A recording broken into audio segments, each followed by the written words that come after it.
साबिक वज़ीर आज़म की अपने प्रिंसिपल सेक्रेटरी के साथ मुबैना ऑडियो मंजर-ए-आम पर आई है। आज इमरान खान की एक और मुबैना ऑडियो लीक सामने आई है। इनफैक्ट पिछले कुछ दिनों से पाकिस्तानी पॉलिटिकल सीन पर ऑडियो लीक्स छाई हुई हैं। हुकूमत और ऑपोजिशन दोनों की तरफ से इल्जामात और काउंटर इल्जामात लग रहे हैं, लेकिन क्या इस सारी कंट्रोवर्सी से इमरान खान के फौरन साजिश के नैरेटिव पर कोई असर पड़ा है?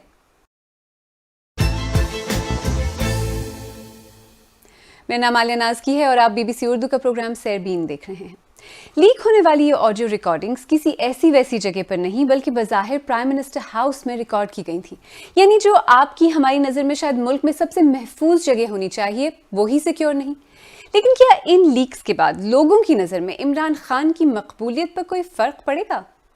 पॉपुलैरिटी पे फ़र्क नहीं पड़ेगा, क्योंकि सबको पता है कि उनके आगे बहुत शोहरत है, और क्योंकि वो सच्चाई के साथ देते हैं। इस वजह से देखें जी, जो साइफर का आया ना, ये जो सिस्टम आया है, तो इससे उनकी मकबूलियत में मेरे ख्याल से काफ़ी सारा फ़र्क पड़ गया है। मेरा ज़ाती ख्याल है जिसमें उनकी मकबूलियत में बल्कि उल्टा इजाफा होगा, कभी नहीं कम होगी, क्योंकि अल्लाह पाक जब किसी को इज्जत देता है ना, तो लोगों के दिलों में डाल देता है। मुझे नहीं लगता कि बहुत ज़्यादा फ़र्क पड़ेगा। हाँ, मे भी टेम्प्रेरी तौर के ऊपर वो थोड़ा सा डाउन हो, या ये लोग कुछ फ़ायदा उठाएं जो उनके इस बेख्तिलाफ़ वाले हैं।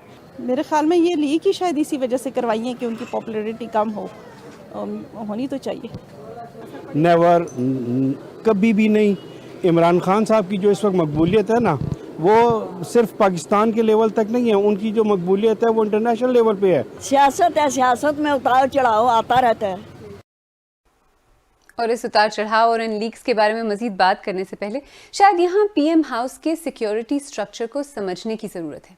देखिए, वज़ीर आज़म और प्राइम मिनिस्टर हाउस का सिक्योरिटी मैनुअल ब्लू बुक कहलाता है, जिसके मुताबिक बुनियादी जिम्मेदारी 3 एजेंसीज, पुलिस, स्पेशल ब्रांच और इंटेलिजेंस ब्यूरो की है, मगर कुछ रोल मिलिट्री सेक्रेटरी का भी होता है। Intelligence bureau direct prime minister को रिपोर्ट करता है और इसे हुकूमत की आंखें और कान समझा जाता है।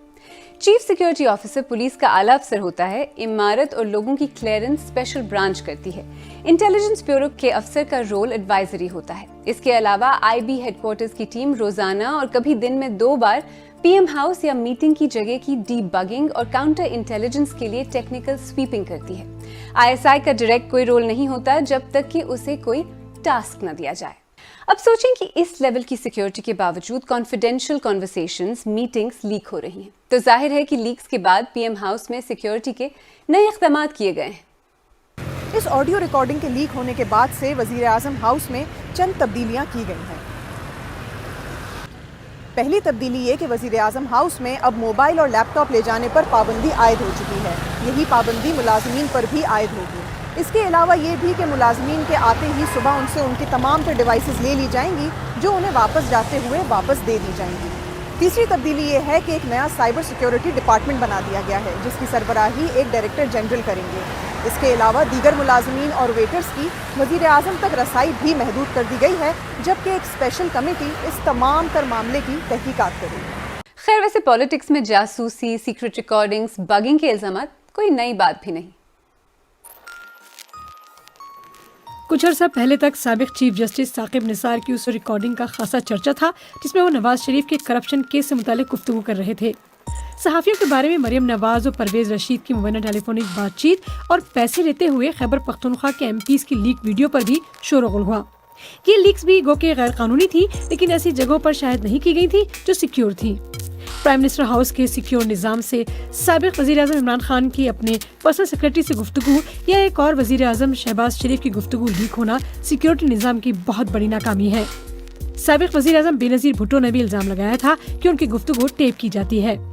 लीक्स की ऑथेंटिसिटी से कता नज़र बज़ाहिर ये लीक्स मुअम्मा तो हैं ही, लेकिन रिकॉर्डिंग करने वालों और उन्हें लीक करने वालों के बारे में इमरान खान और शहबाज शरीफ वगैरह की खामोशी इससे भी बड़ा और मानी खेज मुअम्मा है।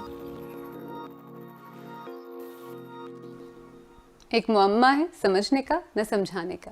लेकिन आइए देखें कि लोगों का इस मुअम्मे के बारे में क्या ख्याल है। डिफरेंट राय हो सकते हैं। देखें, आपके फ़ोन के ऊपर टेप्स हो सकती हैं, आपके माइक्स कमरे में हो सकते हैं, डिफरेंट हो सकते हैं, या कोई और तरीके भी हो सकते हैं। ये उनके अपने ही करते हैं, बाहर से तो कोई नहीं जाता है।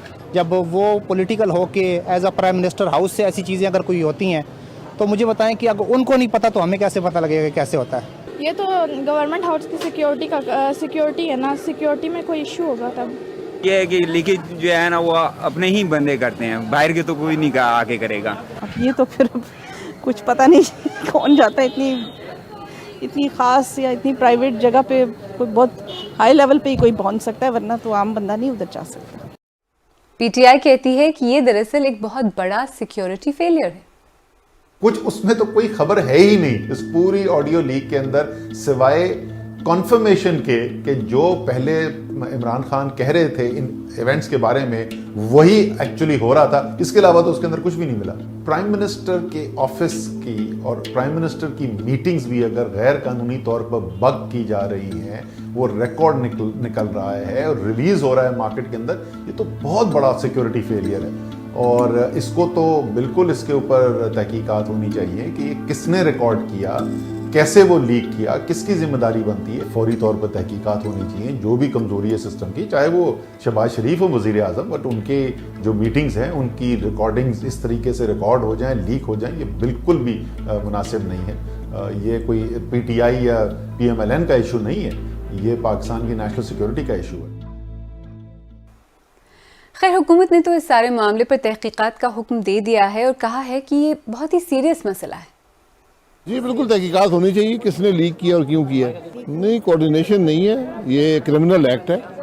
किसी को इख्तियार नहीं है कि किसी के दफ्तर में ये लीक करे, स्पेशली प्राइम मिनिस्टर के दफ्तर में वाक़या हुआ तो बहुत संजीदा इसकी नौयत है। हुकूमत ने तहकीकात का हुक्म दे दिया है, लेकिन क्या इन लीक से इमरान खान की सपोर्ट बेस, उनके फॉलोअर्स, उनके हामियों पर कोई असर पड़ सकता है? इन दो ऑडियो लीक से शायद धचका नहीं पड़ेगा, ख़ास तौर पर उनके जो इस वक्त फॉलोअर सपोर्टर हैं जो उन पर यकीन रखते हैं। और वो नज़र आता है उनके जलसों में, जो पंजाब के ज़िमनी इंतखाबात थे उसमें भी नज़र आया था कि लोग उनकी बातों पर यकीन रखते हैं और बड़ी तादाद में वो लोग हैं। तो ऑडियो लीक्स का मकसद क्या था? ये फेंस सिटर्स जो गैर जानिबदार थे, जो बीच के लोग थे, जो थोड़े से नाक़िद थे, जो थोड़ी सी तनकीदी निगाह से इमरान खान साहब को देखते हैं, उनको सुनाना कि ये जो रिजीम चेंज और साइफर की जो उन्होंने बयानिया बनाया है वो और कुछ नहीं था, स्पिन था। लेकिन ये थोड़ी थोड़ी खबरें जो आ रही हैं, मेरे ख्याल में थोड़े से और लोग शायद कन्विंस हो जाएं, लेकिन जाहिर है जो उनका कोर सपोर्टर है, वोटर बेस है, वो तो इमरान खान साहब जो मर्जी कहते हैं, कोई भी तशरीह कर ले वो तो उसको मान ही लेंगे। खैर, ये भी सच है कि बगिंग, वायर टैपिंग कोई नई बात नहीं। ये करता कौन है या करवाता कौन है, इस बारे में ज़्यादा बात नहीं होती। मगर ये कोई ऐसी बात नहीं जिसे आसानी से नज़रअंदाज कर दिया जाए। अगर प्राइम मिनिस्टर हाउस में खुद वज़ीर आज़म इत्मीनान से बात ना कर सकें तो ये एक मसला है। अगर सारी सिक्योरिटी एजेंसीज मिलकर प्राइम मिनिस्टर हाउस को लीक प्रूफ और सिक्योर ना बना सकें तो ये भी एक मसला है। इमरान खान की मकबूलियत और उनके नैरेटिव पर शायद कोई ख़ास असर ना पड़े, लेकिन यहाँ असल मसला नेशनल सिक्योरिटी का है।